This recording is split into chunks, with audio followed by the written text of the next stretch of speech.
नमस्कार, मी अविनाश. महाराष्ट्र माझामध्ये आपल्या सगळ्यांचं मनपूर्वक स्वागत. शेतकरी बंधूंनो, मी आता पंढरपूर तालुक्यामध्ये असलेल्या नांदोरे या गावातील विजय भिंगारे या आमच्या शेतकऱ्याच्या डाळिंबाच्या शेतामध्ये त्या ठिकाणी उभा आहे. आज या शेतामध्ये डाळिंबाची हार्वेस्टिंग सुरू आहे. खरं तर दरम्यानच्या काळामध्ये ही डाळिंबाची शेती कमालीची अडचणीत आली असताना अशा पद्धतीनं डाळिंबामध्ये चांगल्या पद्धतीचं काम केलेल्या शेतकऱ्यांसोबत आपण महाराष्ट्र माझावर त्या ठिकाणी सातत्यानं जाऊन व्हिडिओ करतोय. हा व्हिडिओ करण्याच्या पाठीमागची प्रेरणा प्रत्येक वेळेला शेतकऱ्याला किती पैसा मिळाला याच्यापेक्षा देखील जास्त डाळिंब शेतीमध्ये प्रत्येक शेतकऱ्याची वेगवेगळी प्रॅक्टिस आहे. त्यामध्ये वेगवेगळ्या औषधांचे डोस आहेत, खतांचं नियोजन वेगवेगळं आहे आणि या सगळ्याच्या काळामध्ये अगदी छाटणीपासून ते हार्वेस्टिंगपर्यंतचा काळ, अगदी छाटणीपूर्वी पानगळीच्या पूर्वी देखील काळी स्टोरेज सांभाळण्यापर्यंतचा काळ, या बऱ्याच विषयांच्या सोबतच आपण अगदी सेटिंगच्या काळामध्ये मधमाशीचं असलेलं महत्त्व यावर देखील महाराष्ट्र माझामध्ये त्या ठिकाणी सातत्यानं बोललोय. आज देखील मी विजय भिंगारे यांच्या बागेचे हार्वेस्टिंग ज्या ठिकाणी सुरू आहे तिथं आलोय. खरं तर जवळपास 900 झाडं आहे, ती 2.5 एकराचं क्षेत्र आहे. त्यामध्ये खालीवर थोडासा रस्ता गेला आहे. या 900 झाडामध्ये अतिशय चांगल्या पद्धतीचा पैसा त्या ठिकाणी त्यांना होणार आहे. खरं तर या डाळिंबाचं नियोजन करत असताना शेतकऱ्याकडून मालाची सेटिंग खूप जास्त झाली आहे. ह्याला पार्श्वभूमी पाठीमागच्या वेळेला काही कारणामुळे माल तोडावा लागला होता, त्यामुळे माल विरळ झाला होता आणि मग आज पुन्हा ती परिस्थिती आली तर काय, यासाठी खरं तर त्यांनी मोठा माल झाडावर राखल्यामुळं झाडावर फळांची संख्या प्रचंड जास्त झाली आहे. त्यामुळे अक्षरशः काही ठिकाणी झाडं उन्मळून पडलेत, फांद्या वाकले, त्या मोडल्या, त्या असं देखील चित्र त्या ठिकाणी पाहायला मिळतं आहे. या सगळ्याच्या सोबतच देखील साईजसाठी देखील त्या ठिकाणी शेतकऱ्यांना थोडासा संघर्ष केला, चित्र मला बागामध्ये आल्यावर पाहायला मिळालं. याचं कारण आहे की मोठ्या प्रमाणामध्ये सेटिंग होणं आणि मग अति सेटिंग साईजच्या बाबतीमध्ये थोडीशी महाग राहते. हे चित्र इथं दिसते. असं असलं तरी देखील सेटिंग इतकी जास्त आहे की किलोवर दर जास्त मिळवत त्या ठिकाणी या शेतकऱ्यांना आपल्या शेतामधून चांगलं उत्पन्न घेतलं चित्र पाहायला मिळतंय. विजयजी, तुमचं महाराष्ट्र माझामध्ये अगदी मनापासून स्वागत. मध्यंतरी डाळिंब चांगली पिकवली शेतकऱ्यांना, परंतु त्याला दर तितकासा मिळत नव्हता. पुन्हा दर मिळतोय. आज हार्वेस्टिंग सुरू आहे. एकूण किती झाडं आहे, ती किती अंतर आहे आणि डाळिंब लागवडीचा निर्णय ह्या भागात कधी घेतला, कसा घेतला? आमचे मित्र नितीन गाडगे आणि अण्णा पाटील हे आमच्या मित्रांनी, त्यांच्याकडं पूर्वीपासून डाळिंब असल्यामुळं ते म्हणले की आपण ह्या क्षेत्रावर डाळिंब तुम्ही लागवड करावी, किंवा डाळिंबीचं पीक बी शेतकऱ्याला एक पूरक ठरणारा व्यवसाय आहे. त्यामुळं त्यांच्या प्रेरणेतून आम्ही ह्या डाळिंब व्यवसायाकडे वळलो आणि ह्या डाळिंब व्यवसायात वाढल्यानंतर आज माझ्याकडे ही फक्त पहिल्यांदा हे तिसऱ्याच पिकाचं माझं पिका उभा आहे. तर ह्या 3 पिकातून, तिन्ही पिकातून मला ह्या डाळिंबापासून चांगलं उत्पन्न आलेलं असं पाहायला मिळालं आणि त्यांच्या प्रेरणेतून आम्ही सगळं करत गेलो आणि मग जे आपले मार्गदर्शक असतील त्यांच्या सल्ल्यानुसार आम्ही त्याला ट्रीटमेंट त्या झाडांना देत गेलो आणि आम्हाला एक चांगलं शेतीला एक चांगलं उत्पन्न मिळू शकतं म्हणून आम्ही डाळिंबाकडं बघतोय. आता एकूण 900 झाडं आहेत म्हणून सांगितलं. किती अंतरावर लावली जातात? सर, आम्ही झाडं 13 बाय 8 वर अशी लागवड केलेली आहे. साधारणतः एक 2.5 पावणे 3 एकर क्षेत्र आहे. बरं, जवळपास आतापर्यंत बागाचा किती टक्के भाग गेलाय आणि किती टन माल गेलाय आणि पुढे अजून किती जाणार आहे? सर, आज आमच्या बागेतून फक्त एक 50% माल आज गेलेला आहे. 50%मध्ये आम्हाला साधारणतः एक 14 ते आज 15 टन माल आज बागेतून हार्वेस्टिंग झालेला आहे. आणि 50% बाग संपली म्हणलं तरी चालेल. 50% मध्ये अजून आम्हाला एक 15 ते 16 टन माल अजून निघण्याची अपेक्षा आहे आणि 100% निघेल. म्हणजे एवढ्या 900 झाडामध्ये 25-26 टन माल निघतोय. 100%, 27-28 टन माल निघू शकतोय सर. कसा काय एवढा माल निघतो? माल निघू शकतोय सर, कारण कष्ट आहे. शेतकऱ्यांनी कष्ट केलं, जीवाभावापासून आपल्या मुलाप्रमाणे आम्ही त्या झाडावरती एवढं लक्ष केंद्रित करतो, त्यामुळं एवढं उत्पन्न 100% निघू शकतं सर. झाडाला सेटिंग भयंकर आहे. हो. किती सेटिंग आहे, कधी मोजली का हे? मोजलं सर, कारण शेतकरी हा बारीक गोष्टीपासून लक्ष करतो. कारण फळं मोजली तर एका झाडावरती 200 फळाच्या आसपास फळं होती. 200 पेक्षा बी पुढे होती सर. परंतु त्याच्यानंतर आम्हाला कसं झालं की सुरुवातीला आम्ही ती फळं कमी करण्याचा प्रयत्न करायचा, तर गेल्या वर्षी बागामध्ये तेल्या आलेला असल्यामुळं आम्ही बागातनं फळं कट करत जात होतो. कारण हर दिवशी प्रत्येक झाडाची 10-20 फळं तोडून बाहेर वेस्टेजमध्ये टाकावं लागत होते आम्हाला. तर त्यानंतर ह्या वर्षी ही तशी परिस्थिती उद्भवली, तर मग काय करायचं म्हणून सुरुवातीला आम्ही फळं तोडली नाही. आज बी प्रत्येक झाडावरती 150 ते 150 फळं शिल्लक आहेत. किती पैसे होते? साधारणतः ह्या 900 झाडामधून एक 30 ते 35 लाखाचं उत्पन्न 100% ह्या वर्षी मिळतंय अशी एक आम्हाला थोडी आशा आहे आणि मिळलंच. मिळलंच म्हणलं तरी काय अडचण नाही, कारण 50% तर आमचं हार्वेस्टिंग झालेलं आहे. खर्च किती झाला ह्याला खर्च? ह्या बागेसाठी आमचा एक 3 ते 3.5 लाख रुपये खर्च ह्या बागेसाठी ह्या वर्षी सगळ्या केला. मिळून. ठीक आहे. खरं तर बाकीचं जे नियोजन आहे ते यांचा मुलगा प्रताप हे सगळं बघतोय, त्याच्याकडून जाणून घेऊया. ये प्रताप, तुझं पण महाराष्ट्र माझामध्ये अगदी मनापासून स्वागत आहे. किती पैसे होतील, किती लावलं, लागवड किती, अंतर कसं, शेतकऱ्यावरच्या परिस्थिती हे काका बोलले. मला आता तुझ्याकडनं प्रॉपर नियोजन पाहिजे. मुळात हे सेटिंग इतकं मोठ्या प्रमाणामध्ये झालं आहे काय, ह्याचं रहस्य काय आहे मला सगळ्यात महत्त्वाचं सांग, किंवा हे सेटिंग होण्याचं कारण काय? कारण कळी निघणं ही डाळिंबीमधली फार महत्त्वाची गोष्ट आहे. ती कळी निघत नाही आणि पुन्हा ती कळी सेट होणं, आणि ती सेट होताना कॅप्सूल साईजमध्ये कळी पडणं, कारण कॅप्सूल साईजमध्ये झालं तर साईज होऊ शकते. ह्यातल्या बऱ्याच सगळ्या गोष्टी आहेत त्या. खरं तर माल खूप जास्त झाला हे मला आल्या पण कळालं, कारण मी माझ्या चॅनलवर सातत्याने डाळिंबाच्या शेतकऱ्यासोबत बोलतोय. हा इतका माल निघला कसा, हे निघलंय कसं, कळी कशी काय एवढी निघली?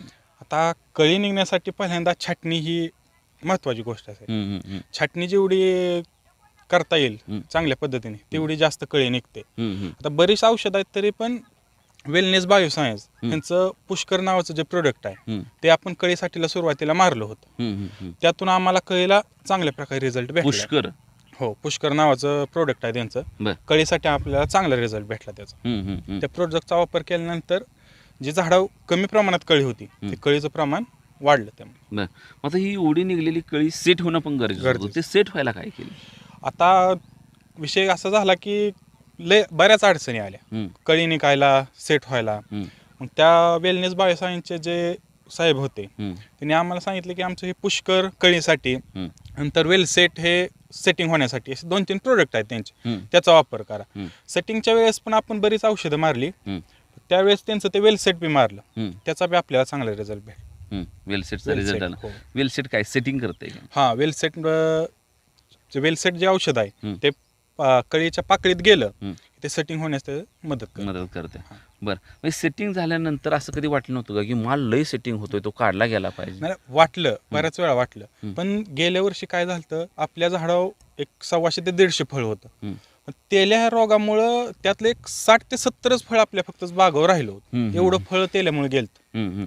आता ह्या वर्षी परत तो जर झटका बसला तर आपलं परत नुकसान होणार. बरोबर. त्याच्यामुळे जेवढं सेटिंग होईल तेवढं आहे असं झाडावर ठेवलं, तोडणीच केली नाही. आता मला सांग, ही सेटिंग इतकी जास्त झाली की साहजिक आहे, झाडाचा जीव आणि त्याच्यावर झालेली सेटिंग ह्याच्यामध्ये त्याला जे मिळणारं खाद्य आहे, खाणारी तोंड वाढली की तब्येती होत नाही, त्यामुळे ते तसं डाळिंबामध्ये देखील आहे. मग त्यातनं बी थोडंसं जे काका मगाशी म्हणले की वन टाइम सगळा तोडा झाला, एकाच वेळी सगळं गेलं. ह्याला कारण काय आहे, किंवा ह्यासाठी नेमकं काय केलं? झालेली गर्दी थोड्याफार प्रमाणात का होईना वाढवून आपल्याला फायदा मिळाला पाहिजे, ह्यासाठी काय केलं, काय औषध केली? आता साधारण एक हार्वेस्टिंगला 1 महिना कमी असतानापासून आपण फर्टिसोल नावाचे एक प्रोडक्ट आहे त्याचा भरपूर प्रमाणात वापर केला. नंतर 13-0-45 हायड्रोस्पीड हे जे औषध आहे ह्यांचा आपण वारंवार वापर सुरुवातीपासून करतोय. पण एक शेवट एक 15 दिवस बाकी असताना आपण वेलनेस बायोसायन्सचेच ड्रिप पीके म्हणून एक प्रोडक्ट आहे त्याचा वापर केला. एक 2 दिवस गुळामध्ये भिजू घालून ते सोडलं. त्याच्यामुळे जो संपूर्ण माल आहे, जो मालाची साईज पुढं मागं जी झालेली होती ती 1 लेवल मालाची साईज आली. त्यामुळं आपण पूर्ण झाड खाली करू शकलो. वन टाइम पूर्ण झाड खाली करू शकलो. बरं, खरं तर आता ते वेलनेसचे 3 प्रोडक्ट सांगितले तुम्ही, पुष्कर असेल, वेलसेट असेल, आणि दुसरं काय म्हणला शेवटी? ड्रिप पीके जे साईजसाठी काम केलं. ठीक आहे, ह्या सगळ्यानंतर साईज आली, आज हार्वेस्टिंग सुरू झालंय. ह्या संपूर्ण डाळिंबामध्ये तू म्हणला की कळी निघण्यासाठी छाटणी महत्त्वाची असते. छाटणी झाली त्यानंतर खाली ह्याला डोस काय दिलेत किंवा भेसळ काय भरले, ह्याला बाकीच्या गोष्टी काय केलेत? भरपूर. आपल्याला आता साधारण 6 ते 7 महिन्याचा कालावधी आपल्याला पूर्ण बागायचा. या 6 ते 7 महिन्यात कमीत कमी 2 वेळा खत आणि 2 वेळा आपल्याला रासायनिक डोस हा करावाच लागतो.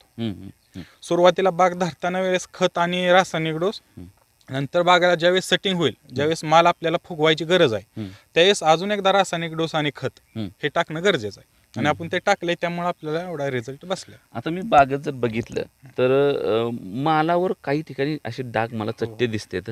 मला तू मग असे टेम्परेचर सांगत होता, तू ह्याला ते कागद नव्हता का मारून घेतला? कागद फळाला नव्हता, आपण डायरेक्ट पूर्ण बागच झाकून घेतली होती. बरं, क्रॉप कव्हर होता? हा, क्रॉप कव्हर टाकलेला होता. पण कसं आहे, फळ ज्यावेळेस छोटं होतं, साईज आपली पुढे माग होती, त्यामुळं फळ छोटा असताना त्याच्यावर जे उंचट्टा ते डाळ आहे तो छोटा होता. आपण नंतर बाग झाकून घेतली, हम्म. पण ते छोटं जे डाग होता जसं फळ मोठं होईल तसं तो मोठा झाला. जास्त वाटायला लागला. बर, मग पेपर मारणं चांगलं आहे का क्रॉप कव्हर करणं सोपं आहे? आता आम्ही तर 2 वर्ष झालं क्रॉप कव्हरच करतोय, हम्म. पण आमच्या आसपासच्या शेतकऱ्यांना असं लक्षात आलं की पेपर मारला हम्म. कसं होतंय त्यात आत फळाव काय चाललंय हे आपल्या निदर्शनात जास्त येत नाही. त्यामुळे आपण 2 वर्ष झालं हे आता मी ह्या डाळिंबाच्या संदर्भात महेश ताड म्हणून आमचे मित्र आहेत, कन्सल्टंट आहेत, ते त्यांच्यासोबत व्हिडिओ केला. त्यांनी सांगितलं की ज्यावेळेला पेपर मारला जातोय त्यावेळेला ती फळ ज्या साईजमध्ये तयार होत आहे त्याची जी चकाकी, मला ते काय म्हणतात ते, ह्याला काय शब्द आहे हे पण मला माहीत नाही, Glazing येते. ग्लेझिंग येणं, ह्या सगळ्या गोष्टी पेपरमध्ये होतात असं त्यांचं मत आहे. तसं काय? बरोबर आहे. आता अनुभवी शेतकरी आहेत ते तसे करतात, हम्म. पण आपल्याला पहिल्या पिकाला आपण केलं तसं हम्म. आपल्याला असा अनुभव आला की फळाव आत काय चाललंय हे आपल्या निदर्शनात येत नाही. हम्म, हम्म, हम्म. फळाव कोणता डाग आला त्यासाठी काय स्प्रे घ्यायचा हे आपल्या निदर्शनात येत नाही. हम्म, हम्म, हम्म. त्यानंतर आपण मग हे पूर्ण बागेत झाकून घ्यायचं हे नियोजन केले. बरं, स्प्रेचं शेड्यूल कसं असायचं तुझं नेमकं? तू काय तर करत होता? शेड्यूल म्हणजे आपले जे रेग्युलर जर शेड्यूल धरलं तर आपण एक 4 ते 5 दिवसात एक स्प्रे घेतोय. हम्म, हम्म. पण जर पाऊस आला तर आपल्याला डेली स्प्रे म्हणलं तर घ्यावा लागतो. बरं. एक पाऊस पडला की त्याचा स्प्रे घ्यावा लागतो. आणि पावसामुळे कसं होतंय, आज पाऊस पडला, आज फळाव काय फरक जाणवत नाही. आज जर आपण स्प्रे नाही घेतला तर 2-3 दिवसानं लगेच त्याच्यावर कुठे ना कुठे आपल्याला डाग पावसामुळे दिसून येतो. बर, आता जवळपास इतका माल निघालाय, साईज कमी असताना पण हे साईजचं कुठेतरी ह्या जादा सिटिंगने भरून काढले असं वाटतं. हो, आम्हाला वाटलं साईज ज्यावेळेस होईना झाली त्यावेळेस वाटलं काय आपलं चुकलं काय तर, किंवा फळ आपण तोडायला पाहिजे होते. पण नंतर असं लक्षात आलं की साईज जरी कमी असली तरी फळ आपल्या बागेत जास्त आहे. त्यामुळे कमी साईजचा पण वजनामुळे आपला तो कव्हर होऊन जात. आता एका झाडाला किती निघले साधारण फळ बघितलं का, किंवा वजन किती होते, कॅरेट किती होते? आता एका साधारण एक 25 किलोच्या पुढं आपलं झाड तुटतंय. 25 किलोच्या? हो, 25 ते 30 किलोच्या आसपास आपलं एक झाड तुटते. 25 ते 30 किलोच्या? बरं, 25-30 किलोच्या आसपास एक झाड आपलं तुटते.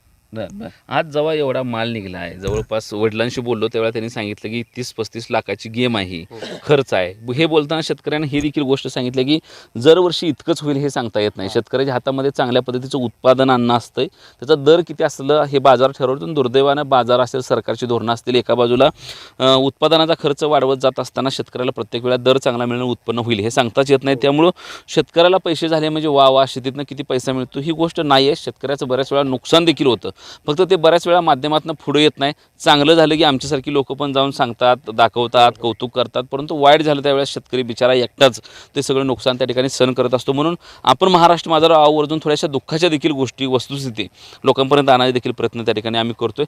खरं तर आत्ता मला सांग, जवळपास तुझा आता 30-35 लाखाचं सगळं गणित होईल असं वाटतंय. 3-3.5 लाखाचा खर्च झाला आहे. काय सांगशील, उद्या हे अशा पद्धतीची शेती करणारी जी तरुण पोरं शेतामध्ये असतील, त्यांनी जर ह्या डाळिंब शेतीकडे वळायचं असेल तर तुझा एक तरुण मित्र म्हणून काय सल्ला आहे? आता आपल्याला सुरुवातीच्याच पिकाला आपण खर्च एवढाच झालता आपला, साधारण एक 2-3 लाख रुपये खर्च. आपलं उत्पन्न फक्त आलं तर 2 लाख रुपये सुरुवातीच्या पिकाला. मग त्यावेळेस असं वाटलं की आयला हे उगच केलं किंवा ह्यातून आपल्याला तोटा झाला, उत्पन्न येईना. पण आता पप्पा म्हणले शेतकरी शेवटी आपण रिस्क घेतल्याशिवाय आपल्याला हे होत नाही. बरोबर. नंतर दुसऱ्या पिकाला आपण चालू केलं नियोजन, मेहनत घेतली. दुसऱ्या पिकाला पण आपल्याला भरपूर उत्पन्न आलं. मग त्यावेळेस वाटलं की 1 वर्ष आपल्याला उत्पन्न नाही मिळालं, दुसऱ्या वर्षी उत्पन्न मिळालं तर मागच्या 2 वर्षात जो आपला तोटा झालाय तो 1 वर्षात भरून निघतो. बरोबर. त्यामुळे जेवढं बागांकडे वळता येईल तेवढं चांगली गोष्ट. खरं तर शेतकरी जी गोष्ट म्हणतोय ती फार महत्त्वाची आहे की शेतीमध्ये सातत्य फार गरजेचं आहे. आणि ह्यांनी जे उदाहरण सांगितलं की गेल्या वर्षी शेतामध्ये नुकसान झालं म्हणून आम्ही थांबलो नाही, ह्या वर्षी मेहनत केली तर चांगल्या पद्धतीचा पैसा झाला. मुळात शेती अशीच आहे. मी महाराष्ट्र माझावर ज्यावेळेला टोमॅटोचे व्हिडिओ करायला काही शेतकऱ्यांकडे जातो किंवा पर्सनल बोलत बसतो त्यावेळेला शेतकरी सांगतो, मी विचारत असतो शेतकऱ्याला की एवढं जर टोमॅटोमध्ये परवडत नाही, टोमॅटो टाकून द्यावा लागतो, 2 रुपये 5 रुपयाचा दर होत नाही, तर मग टोमॅटो शेती पुन्हा पुन्हा का केली जाते? त्यावेळेला त्या शेतकऱ्यांनी देखील मला हेच उत्तर दिलं होतं की साहेब, 1-2 वर्ष जरी टोमॅटोची शेती फेल गेली आणि एखादी वर्ष जरी लॉटमध्ये दरामध्ये घावलं तर कुठं पैसा शेतकऱ्याला होतो. त्यामुळं आम्ही ही पुन्हा टोमॅटोची लागवड करतोय. आणि शेतकरी हा आशावादी आहे. तो 1 वर्ष नुकसान झालं म्हणून झाडांना, जमिनीला, कुणाला, देवाला दोष देत काही बसत नाही. तो पुन्हा रिस्क घेतो, पुन्हा मेहनत घेतो. आणि जसं मग अशाने सांगितलं की वडिलांनी सांगितलं शेती रिस्क घ्यावी लागेल, ही गोष्ट बापाच्या पिढीनं लेकराला शिकवणं गरजेचं आहे की शेतीला नावं ठेवत बसू नको, शेतीला शिव्या देत बसू नको, ती रिस्क आहे, इतकं द्यायची तयारी ह्या शेतीची पद्धतीचे आहे. कधी कधी बाजारभावामुळे तोटा होईल, पण कधी कधी जर एखाद्या वेळा बाजारभाव सापडला तर प्रचंड चांगला पैसा, अगदी त्या जमिनीच्या किमतीच्या कितीतरी पटीचा पैसा देखील जमिनीमधून निश्चितपणाने मिळू शकतो. तुम्ही घेतलेली मेहनत कुठंतर आज या दराच्या रूपानं पुढे येताना दिसते. खरं तर माल खूप जास्त आहे, मी आल्यावर बघितलं तसं, परंतु हा माल त्या ठिकाणी जास्त असला तरी आता सुदैवानं काही ट्रीटमेंटच्यामुळं वन टाईम सगळा माल शेतकऱ्याचा निघून गेला आहे आणि साईज कमी पडली असली तरी संख्या जास्त असल्यामुळे जे काही ॲव्हरेज आहे जवळपास 25-30 किलोच्या आसपास झाड तुटत्यास त्यांचं मन आहे ते मिळताना दिसते.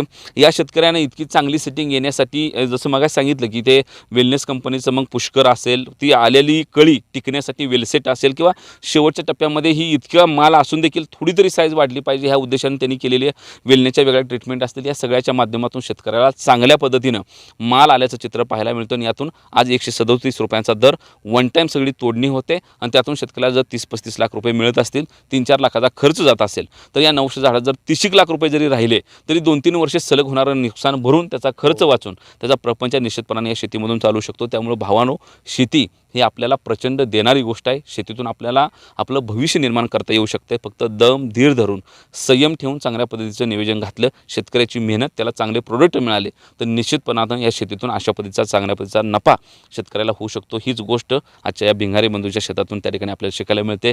तुमचं खूप खूप आभार. तुम्ही दोघाही बाप लेकाने आम्हाला महाराष्ट्र माझावर वेळ दिला आणि मला एक शेतकऱ्याला नवीन पद्धतीची संधी, हा नवीन प्लॉट, ज्या प्लॉटमध्ये खूप जास्त सिटिंग झाली, साईज बारीक राहिली तरी देखील चांगला पैसा झाला, ही दाखवण्याची संधी मिळाली. मी आवर्जून प्रयत्न करतो की प्रत्येक शेतकऱ्याची प्रॅक्टिस वेगवेगळी असते. ती प्रॅक्टिस या वेगवेगळ्या टप्प्यातून शेतकऱ्याकडे गेली तर व्हिडिओ पाहून शेती करू म्हणणाऱ्या काही पोरांना त्यातून बराच फायदा होईल.